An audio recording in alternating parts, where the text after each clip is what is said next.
পূৰ্বৰ অংগ সমাপ্ত হ'ল। ব'লা এতিয়া আমি যি শিকিলো তাৰ অনুশীলন কৰোঁ। এইটো এটা নতুন পৰীক্ষা, ইয়াত ভুল ত্ৰুটি হোৱাটো উচিত নহয়।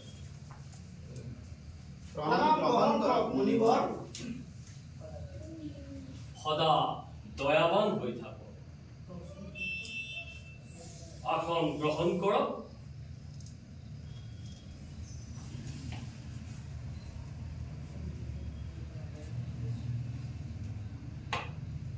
কওকচোন ঋষিসকল, আপোনালোকৰ আগমনৰ উদ্দেশ্য কি?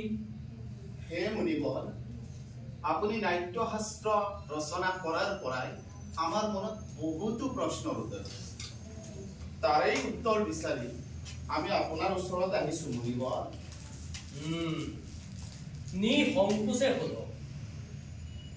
গুৰুদেৱ, নাট্যশাস্ত্ৰৰ উৎপত্তি কেনেকৈ হ'ল আৰু ইয়াৰ উদ্দেশ্যনো কি গুৰুদেৱ? আপুনি বৰ ভাল প্ৰশ্ন সুধিছে। এই প্ৰশ্নটো কেৱল নাটকৰেই নহয়, জীৱনৰ সাৰমৰ্ম বুজি পোৱাৰ ই এক মাধ্যম।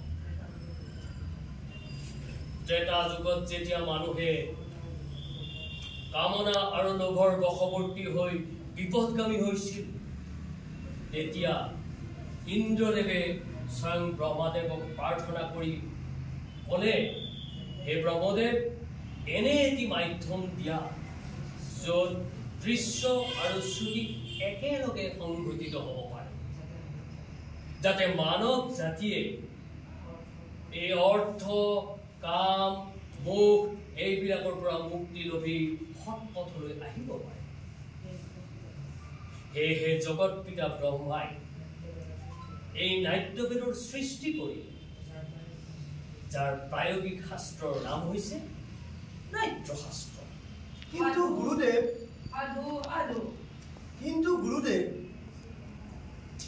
বেদ হৈছে জ্ঞানৰ ভঁৰাল।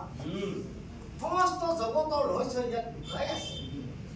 এই উদ্দেশ্য পূৰণৰ অৰ্থে স্বয়ং বেদেই আছিল যথেষ্ট। কিন্তু তাৰোপৰি এই নতুন বেদ কিয় গুৰুদেৱ? এই কাৰণে যে ই সকলো লোকৰ বাবে সুলভ, যাতে নাটকৰ জৰিয়তে আমি সাধাৰণ মানুহক শিক্ষা আৰু ধৰ্মৰ পিনে আগুৱাই লৈ যাব পাৰোঁ। এই শুভ উদ্দেশ্যৰ প্ৰতি লক্ষ্য ৰাখি ব্ৰহ্মদেৱে এই 4 বেদৰ পৰা নাট্যবেদ ৰচনা কৰে। 4 বেদৰ উপাদান সেয়া কি গুৰুদেৱ?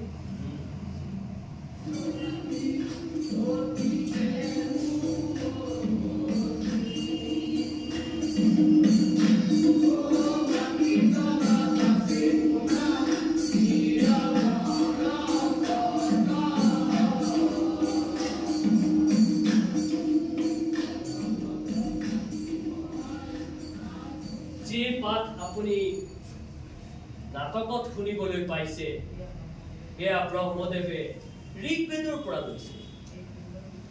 এই সুন্দৰ গীতটিৰ আধাৰ হৈছে সামবেদ, অভিনয় আনিছে যজুৰ্বেদৰ পৰা, আৰু অৰ্থ আনিছে অৰ্থাৎ ৰস আনিছে অথৰ্ববেদৰ পৰা। এই 4 বেদৰ ভিন্ন অংশ একত্ৰিত কৰি এই নাট্যশাস্ত্ৰ সৃষ্টি কৰিছে। গুৰুদেৱ, তেনেহ'লে নাটক কেৱল দেৱতাসকলৰ কাৰণে নিৰ্মিত কিয়? নহয়, অসুৰসকলেও এই একেটা প্ৰশ্নই কৰিছিল, একেটা সন্দেহেই ব্ৰহ্মাৰ আগত কৰিছিল। যেতিয়া ব্ৰহ্মাদেৱে কৈছিল যে এই নাট্যশাস্ত্ৰ সকলোৰে বাবে, ইয়াত দেৱতা, দানৱ, মনুষ্য সকলোৰে শুভ অশুভ সকলোবোৰ কাম ইয়াত একত্ৰিত কৰি প্ৰদৰ্শন কৰা হয়। এই শাস্ত্ৰত ত্ৰিভুৱনৰ বৰ্ণনা আছে। এই নাটকত দুখত ক্লান্ত হোৱা লোকৰ দ্বাৰা আৰু শোকত জৰ্জৰিত হোৱা লোকৰ বাবে ই বিশ্ৰাম দিব পাৰে। ইয়াত সকলো ৰস, সকলো ভাগ, সকলো অনুভূতি, সকলো শাস্ত্ৰ, সকলো কৰ্ম সন্নিৱিষ্ট কৰা আছে। এনে কোনো জ্ঞান নাই, এনে কোনো কাৰ্য নাই যি নাটকত প্ৰদৰ্শন কৰিব নোৱাৰে। আচৰিত সমগ্ৰ সৃষ্টিৰ সমাৱেশ, লৌকিক আৰু অলৌকিকো বহু ধৰি সমস্ত প্ৰাণী জগতৰ ভাৱনাৰ প্ৰতিনিধি এই কলা।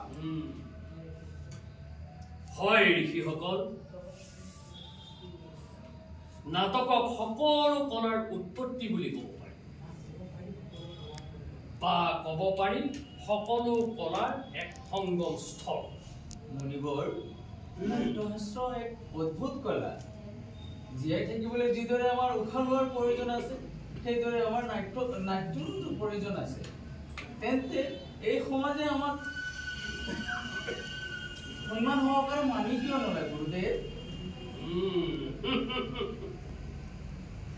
আমি শিল্পীহে, আমি নীতি নিৰ্ধাৰক নহয়। শিল্প কৰ্ম কৰাটোৱে আমাৰ ধৰ্ম। নীতি নিৰ্ধাৰকসকলে আমাক আমাৰ শিল্প কৰ্মক অনুশীলন কৰাৰ কাৰণে, তাক প্ৰয়োগ কৰাৰ কাৰণে সুযোগ সুবিধা দিব লাগে।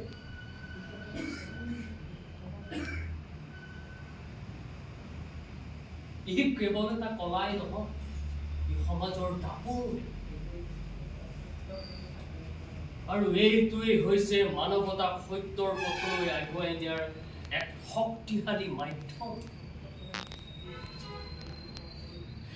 নাট্যকলাই জাতি, ধৰ্ম, বৰ্ণ, এই ভৌগোলিক পৰিৱেশ পাৰ হৈ, এই পৰিসীমা পাৰ হৈ কেৱল মানৱতাৰ জয়গান গায়। আজিও মঞ্চ শিল্পই সমাজৰ এই বিদ্বেষ অসূয়াবোৰ নাশ কৰাত সহায় কৰে।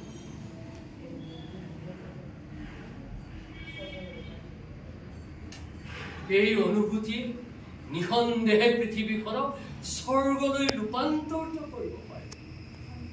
নিঃসন্দেহে কলাবিহীন সমাজ জীৱ-জন্তুৰ সমাজ।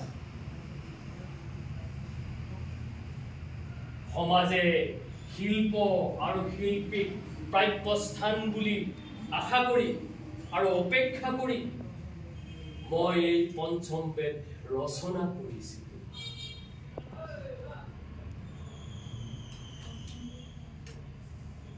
পঞ্চম বেদ সমস্ত বেদৰ মূল।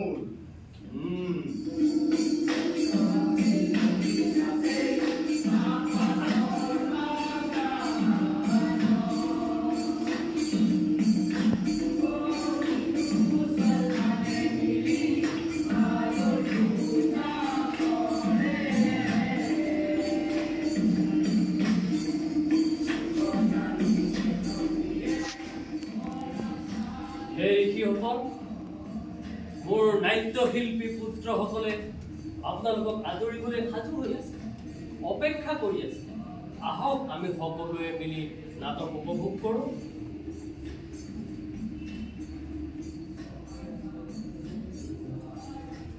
তেনেহলে আমি নাটক উপভোগ কৰাৰ আগতেই সকলোৱে এই সৎভাৱেৰে আগবাঢ়ো হওক, এই ৰাষ্ট্ৰৰ পিতৃ হওক, সকলোৰে আশা পূৰ্ণ হওক। আনন্দেৰে এই জগতৰ সৃষ্টি সদায় সম্পূৰ্ণ হৈ থাকক।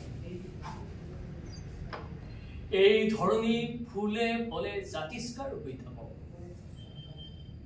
ওপৰত স্বচ্ছ আকাশ হৈ থাকক, আৰু সজ্জনসকল সদায় নিৰ্ভীক হৈ থাকক, আৰু দুৰ্জনৰ সদায় পৰাস্ত হওক। হয়নে?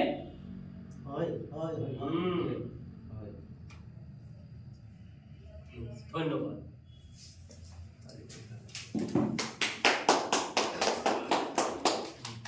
ঠিক আছে, ভালো ছিল। সকলে নমস্কাৰ। এয়া আছিল আমি আজিৰ প্ৰস্তুতি পঞ্চম বেদ নামঘৰৰ প্ৰস্তুতি। আমাৰ অভিনেতা অভিনেত্ৰীসকল এবাৰ চিনাকি কৰাই দিছোঁ। নামবোৰ কৈ যোৱা। নাম কোৱা। মোৰ নাম মোহাম্মদ ওবাইদুৰ ৰহমান। নমস্কাৰ, মই জুমিৰ আলী আহমেদ। নাম ৰেকিবা। মোৰ নাম শ্ৰী সৰ্বকুমাৰ শৰ্মা, আলোচক দেৱেন্দ্ৰ কুমাৰ কলিতা।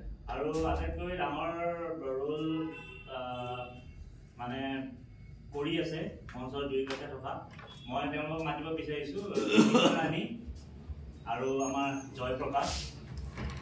এই দুইটাই এক বেলেগ ধৰণৰ অভিনয় কৰি আছে তাকে। গতিকে সকলোৰে হৈ মই আপোনালোকক আকৌ এবাৰ এই নাট্য সন্ধিয়াটোত উপস্থিত থকাৰ বাবে ধন্যবাদ জ্ঞাপন কৰিছোঁ।